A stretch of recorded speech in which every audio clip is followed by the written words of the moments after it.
जय श्री कृष्ण दोस्तों। श्री कृष्ण हिंदू धर्म में भगवान हैं। वे विष्णु के 8वें अवतार माने गए हैं। कन्हैया, माधव, श्याम, गोपाल, केशव, द्वारकेश या द्वारकाधीश, वासुदेव आदि नामों से भी उनको जाना जाता है। कृष्ण निष्काम कर्मयोगी, आदर्श दार्शनिक, स्थितप्रज्ञ एवं दैवी संपदाओं से सुसज्जित महान पुरुष थे। उनका जन्म द्वापर युग में हुआ था। उनको इस युग के सर्वश्रेष्ठ पुरुष, योग पुरुष या योगावतार का स्थान दिया गया है। कृष्ण के समकालीन महर्षि वेदव्यास द्वारा रचित श्रीमद् भागवत और महाभारत में कृष्ण का चरित्र विस्तृत रूप से लिखा गया है। भगवद गीता कृष्ण और अर्जुन का संवाद है, जो ग्रंथ आज भी पूरे विश्व में लोकप्रिय है।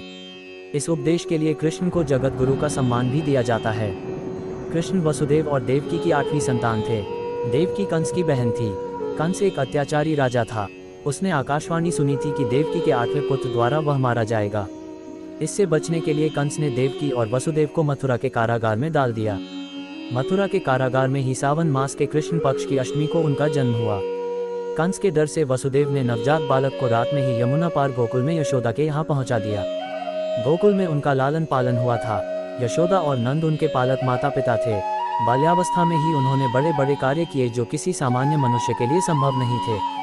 अपने जन्म के कुछ समय बाद ही कंस द्वारा भेजी गई राक्षसी पूतना का वध किया। उसके बाद शकटासुर, तृणावर्त आदि राक्षस का वध किया।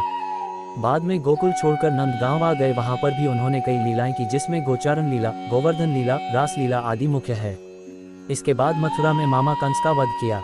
सौराष्ट्र में द्वारका नगरी की स्थापना की और वहां अपना राज्य बसाया। पांडवों की मदद की और विभिन्न संकटों से उनकी रक्षा की। महाभारत के युद्ध में उन्होंने अर्जुन के सारथी की भूमिका निभाई और रण क्षेत्र में ही उन्हें उपदेश दिया। 124 वर्षों के जीवन काल के बाद उन्होंने अपनी लीला समाप्त की। उनके अवतार समाप्ति के तुरंत बाद परीक्षित के राज्य का कालखंड आता है। राजा परीक्षित, जो अभिमन्यु और उत्तरा के पुत्र तथा अर्जुन के पौत्र थे, के समय से ही कलियुग का आरंभ माना जाता है। ओम नमो भगवते वासुदेवाय नमः।